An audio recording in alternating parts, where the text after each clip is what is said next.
Native de Palmarol en Abitibi, puis déménagée à Saint-Just de Bretonnière, au cœur des Appalaches, Suzanne termine son secondaire en secrétariat à Montmagny. Par la suite, elle obtient un poste de secrétaire à la firme de comptables professionnels agréés Dallaire Forêt Kirouac à Québec. Travaillant le jour, elle poursuit ses études supérieures le soir à l'Université Laval, jusqu'à l'obtention de son diplôme de comptable agréé en 1991. Parallèlement, elle fonde sa famille de 2 enfants, Katrina et Pierre-Alexandre. Puis, en 1991, une personne importante dans sa vie l'informe d'une offre d'emploi de directeur général à la coopérative de Plessisville. Pendant les 12 années que j'ai travaillé dans un cabinet de comptable agréé, j'avais beaucoup de clients, des clients dans différents domaines. J'en avais dans le domaine de l'alimentation, j'en avais dans le domaine de la restauration, dans le domaine de la construction. Je savais qu'à l'intérieur de moi, j'étais plus une femme d'affaires. J'aimais beaucoup être contrôleur, regarder les affaires que les gens faisaient, leur ramener des conseils pour faire le développement de leur entreprise, pour leur permettre d'arriver de faire plus de bénéfices. Alors, j'ai toujours été plus femme d'affaires qu'à l'époque, comme on appelait les comptables, les bobras. Moi, j'étais vraiment plus femme d'affaires. Alors, le dimanche, j'ai sorti ma vieille machine à écrire. Alors, j'ai fait mon CV que je suis venue porter ici à la coop le lundi. En 1991, ses débuts comme directrice générale sont ardus et les comparaisons avec son prédécesseur sont omniprésentes. Je peux vous dire que ça n'a pas été facile parce que, premièrement, je remplaçais un homme qui était ici comme directeur général depuis 12 ans. C'est sûr qu'eux, en ayant un changement de direction générale, surtout une femme, parce que c'était la première femme qui arrivait à la direction de la coopérative. Alors, je peux vous dire que dans mes premières années, j'ai entendu souvent, des fois je l'entends encore, mais moindre, « Ah, l'ancien directeur général, lui, faisait ça comme ça. » Alors, j'ai fait ma place. J'ai été persuasif, j'ai été tenace, j'ai été persévérante. Puis, je pense qu'au bout de la ligne, ça a porté fruit. À cette époque-là, en 1991-92, on commençait déjà à parler des ouvertures du dimanche. Je me suis vite aperçue que la convention collective qu'on avait à l'époque, c'était une convention collective qui avait été amenée des conventions collectives des usines. Alors, c'était pas vraiment adapté au domaine de l'alimentation. Il n'y avait aucune flexibilité au niveau des horaires de travail pour nous permettre d'ouvrir les soirs, les fins de semaine, le samedi, le dimanche. À la première convention collective que j'ai eu à négocier en 1994, je peux vous dire que ça a été très ardu. C'est là qu'ils se sont aperçus que la nouvelle DG, ça passait ou ça cassait, parce qu'après plusieurs rencontres de négociation, le conseil d'administration et moi, en novembre 1994, on avait décidé de faire un lock-out.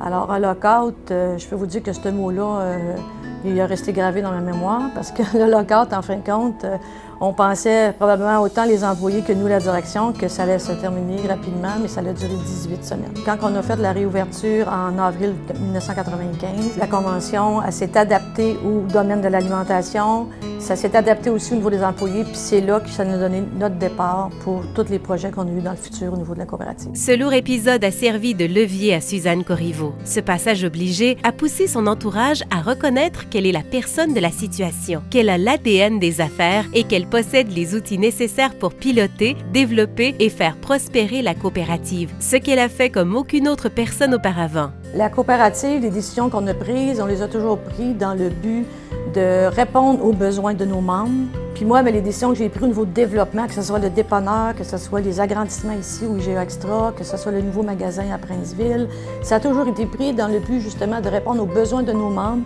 puis de faire en sorte que la coopérative soit encore là dans 100 ans. Avec la pandémie de COVID-19, le marché de l'alimentation est devenu un service essentiel pour la population. Je pense que les consommateurs se sont aperçus, ils ont pris conscience que c'était très important un supermarché de proximité. Parce que pendant la pandémie, surtout pendant le confinement, bien à ce moment-là, tout ce qu'ils pouvaient faire, c'était de faire le commande par Internet ou nous appeler pour faire le commande d'épicerie. Alors, je pense qu'il y a une solidarité qui s'est créée, autant au niveau des communautés, autant au niveau des commerces, au niveau de notre région, de notre localité. Je pense que ça va demeurer dans le futur. Je pense que ça, c'était un impact positif. Le deuxième impact positif, je pense que c'est mon équipe. On s'est aperçu au niveau de l'équipe, cette solidarité-là qu'on a développée, cette persévérance-là à continuer parce qu'on est encore dans la pandémie. Puis tout ce soutien-là, il y a beaucoup de consommateurs aussi qui leur amenaient leur support, qui leur amenaient des beaux mots en leur disant vous êtes fins, vous êtes gentils, vous nous supportez, on a tout ce qu'on a besoin en magasin, même si des fois l'approvisionnement était difficile. Tous ces gestes-là que les employés ont reçus des consommateurs, je pense que ça leur a permis aussi de passer au travers de la pandémie. Puis là, je pense qu'ils sont aperçus que peu importe le défi que l'entreprise va amener ou ce que ça va nous amener dans le futur, on va être capable de passer au travers, tous ensemble. Par son parcours un peu atypique, Suzanne Corriveau a tracé, sans le vouloir, le chemin de la jante féminine dans le monde de l'alimentation. Si je reviens dans mon parcours au départ, je ne sais pas s'il y avait des femmes marchands dans l'alimentation au niveau des marchands IGA. J'étais une des premières. Je me suis beaucoup impliquée, que ce soit au bassin laurentien, à la Fédération, dans certaines associations, justement pour faire voir que les femmes étaient aussi importantes. Un marchand, pour moi, c'est un marchand, ça n'a pas de genre. Puis je pense qu'à l'époque, quand je suis arrivée au départ, je suis arrivée avec les 12 plus grands seniors qui ne pouvaient pas arriver au niveau de l'alimentation chez IGA. L'accueil qu'ils m'ont fait à ce niveau-là, ils m'ont fait de la place, même si j'étais une femme, j'étais quand même un marchand. Ils se sont vite aperçus que j'étais quelqu'un qui avait un caractère, pour pas dire j'avais du caractère. Alors ils ont vu un peu comment je travaillais, comment que je pouvais aussi arriver puis la prendre, ma place, parce qu'il faut la prendre, notre place. Ce n'est qu'en 2020, lorsqu'elle est honorée par l'Association des épiciers IGA, qu'elle réalise son impact auprès de ses consoeurs. Beaucoup de femmes marchands IGA sont venues me voir et me dire « Madame Corriveau, on est fiers de vous, vous nous avez ouvert la porte. » Puis on est très contente de tout ce que vous avez fait par rapport aujourd'hui. Pour nous, c'est plus facile que probablement ça l'a été dans votre temps. Madame Corriveau, je la vois comme une femme d'affaires accomplie. C'est une personne vraiment généreuse. Puis elle n'a pas peur de venir nous aider, même avec ses talons hauts. Quand on fait notre job, elle nous félicite tout le temps. Elle fait tout pour que le magasin roule. C'est quelqu'un aussi qui est très présente pour moi quand j'en ai besoin. Femme de projet. Fidèle au poste. Son point fort, mais assez compté. C'est un exemple que toutes les femmes devraient en affaires suivre. C'est une perle à m'aider pour venir les porter à l'école, à les garder le soir pour que je puisse travailler. C'est une grand-maman que tout le monde veut avoir. Lorsqu'on parlera de Suzanne Corriveau, ce sera en ces termes élogieux. Une femme d'affaires, visionnaire, avec un leadership inspirant. Mais surtout, on se souviendra qu'elle laisse une empreinte indélébile, celle d'une pionnière qui a ouvert les portes à d'autres femmes.